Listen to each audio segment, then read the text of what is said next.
The Treasure Valley Silver Awards are sponsored by Boss Retirement Solutions.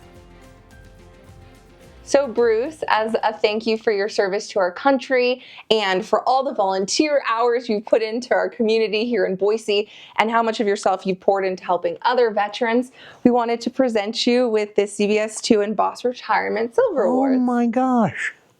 It's beautiful. I'm glad you like it. Thank you so much. Love that. Well, Bruce Schofield, the recipient of last month's Silver Award, he actually served in the United States Air Force from November of 1953 all the way to December of 1979. Yeah, Sophia Dumani tells us why after 26 years of U.S. military service, Schofield continues to serve.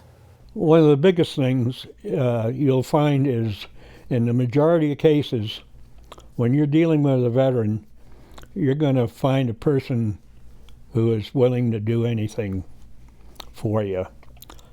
They're not a quitter.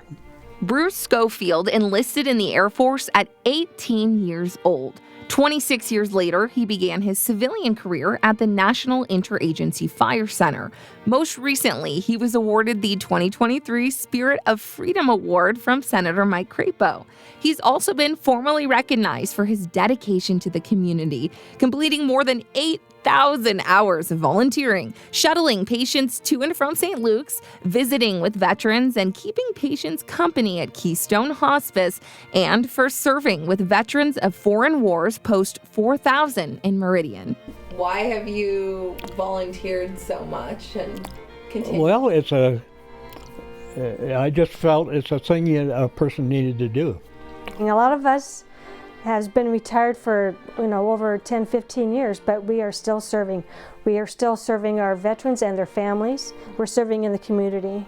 Serving others oftentimes goes unacknowledged. So if you'd like to say thank you, know that it can make all the difference. I mean, we're leaving our families behind. We're leaving everything that we love behind to serve our country.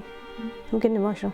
So when someone says thank you, it means a lot, because I don't think they really understand what is involved by leaving your family, going overseas, being in a country that you don't even know. I mean, I was in Saudi Arabia, and women back in the 80s was treated horrible, absolutely horrible. So, in the era of the Vietnam veterans, having them saying welcome home, because they weren't welcome home when they got back from Vietnam. So anyone, that sees a veteran with a hat on or anything, just please thank that veteran, because they, have given so much. If you're interested in supporting your local veterans, VFW Post 4000 is celebrating 75 years of serving veterans and the community on March 11th at 6:30 p.m. at the Meridian Senior Center. They hope to see you there. Reporting in Boise, I'm Sophia Dumani. Well, hey, in hopes of inspiring the next generation of storytellers, a best-selling author visiting Lone Star Middle School. Take a look.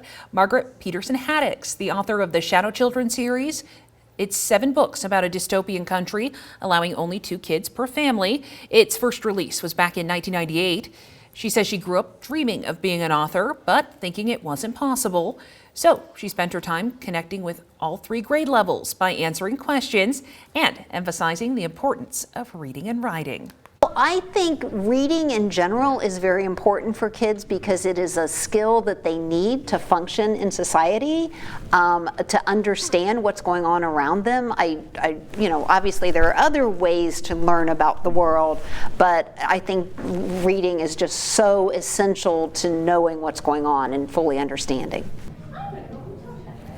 Haddix also giving the students insight into their creative writing process, or rather hers. She says she's written more than 50 books and loves to write because she loves to read. That's amazing. How inspiring. That is very inspiring. It's inspiring me to read, because I'm not a reader. It's hard to say. I was going to say. Well, I love what's inspiring is these temperatures we're seeing. We are on the up and up. Yeah. They are quite inspiring, and I'm not mad at it, because we have definitely deserved some nice weather after the couple of weeks we've had with cold, wet conditions. So it's a welcome break. Here's a look across the Gem State. We're seeing that sunrise in the mountains and here in the valley. It's beautiful out there and clear, and that is the favorite word of the day, clear. at least from my perspective, as we're not dealing with any rain or any snow for the most part. All right, here's a look at Indian Creek Plaza this morning and my beloved lights that are still shining for me here. Let's take a look at current conditions in Boise. Right now we're 31 degrees with winds coming from the east-southeast at 8 miles an hour. 24 degrees is the dew point, and it feels like 23 degrees. So that feels like temperature. That's what you want to dress for as you hit the door to school and work. Here's another picture of the flood areas near Harper, courtesy of Sean Coleman. You can see the impacts not only on the roads, but also in the farmland, as well as those rivers have risen there. So we're going to continue to monitor that. Hopefully those warnings will subside and we'll see that level decrease. All right, here's a look at our next weather maker. It was happening out there, right here, this big storm out here. Well, we're being shielded by that, thankfully, because we have high pressure moving into the area. And that high pressure is not only going to shield us from that storm, but it will also bring us these warm conditions and sunshine-filled days, which is a welcome change to what we've been seeing the last couple of weeks. All right, here's a look at our extended forecast for the Treasure Valley. We're going to see a high today of 53 degrees under those sunny skies, but look at tomorrow, 59 degrees will be the high, and also sunny skies. We'll see sunny skies until the weekend. We'll see 53 is our high on Friday, 57 on Saturday. We'll see a partly cloudy day on Sunday with a high of 55. And we'll start our work week with mostly cloudy to partly cloudy skies with temperatures in the low 50s. We're well above that average of 50 degrees.